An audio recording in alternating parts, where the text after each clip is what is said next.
अपने पति को न देख सकी। माँ शोक में रुदन करती हुई घूम कर गिर पड़ी। होश जब आया तो माँ से कहती मैं सती होना चाहती हूँ। अब मेरा जीना सर्वथा व्यर्थ है, मुझे सती हो जाना चाहिए। जब मेरा पति नहीं रहा तो मैं जीवित रह करके क्या करूँ। यह बात जब साधु कन्या ने सुनी बड़ा दुखी हुआ। मन में विचार करता है यह वैभव भगवान सत्यनारायण ने हरण किया या उनकी माया में भ्रम में पड़ा हूँ, क्योंकि बार बार वे मुझे कष्ट दिया करते हैं, बार बार वे कष्ट से निवारण करते हैं, सबको एकत्र करता है और अपना मनोरथ प्रकट करता है। यदि भगवान सत्यनारायण स्वामी मेरा कष्ट दूर करेंगे तो मैं अपने वैभव के अनुसार पूजन करूंगा।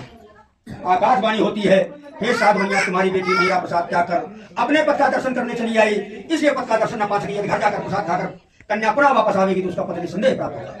कन्या ने गगन मंडल से आकाशवाणी सुनी, शील कराकर प्रसाद खाया और फिर जब वापस पहुंचती है स्वजनों से अपने पद को देखती है।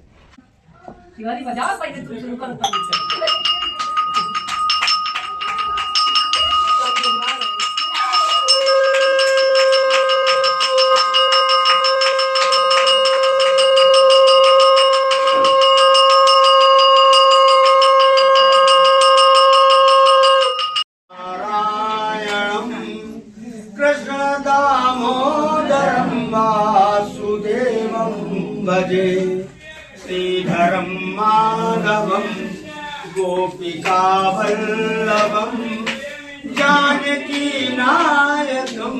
जी कहते हैं कि अब आगे क्या कहूँ। ऋषियों ने कहा प्रभु एक कथा तो और सुना दो, फिर आराम किया जाए। विश्राम, समापन नहीं होगा, विश्राम होगा।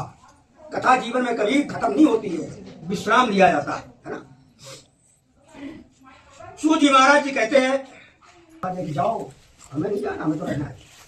ये सारी चीज इस पर घमंड नहीं करना चाहिए, लेकिन राजा ने अधिक घमंड कर दिया और वो चला गया।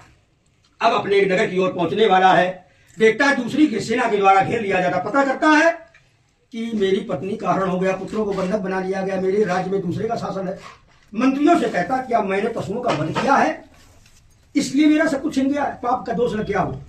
मंत्रियों ने समझाया कि महाराज राजा दशरथ भी कश्मीर तक शिकार खेलने जाते थे, फिर भी उनके यहाँ ब्रह्म ने अवतार लिया। अगर यही दोष होता तो भगवान दशरथ के जन्म क्यों लेते। उनकी रक्षा करने के लिए राजा ऐसे पशुओं का वध कर देता तो दोष नहीं होता है। फिर कौन सा अपराध हो गया हमसे जो सब कुछ चल गया। बताया जो छोटे छोटे ग्वाले मिले थे वो समझा रहे थे तुम्हारी पत्नी गई हमारी भी चली गई, है ना। हम तुम्हारे साथ इससे बढ़िया ना आते तो हम तो दूसरे राज्य के उसमें पर रहते तो अपने परिवार के साथ, है ना। लेकिन तुम्हारे चक्कर में हम भी चले गए। जैसे लक्ष्मण ने कहा कि पूरे ब्रह्मांड को उठाकर मैं चूर चूर कर डालूंगा,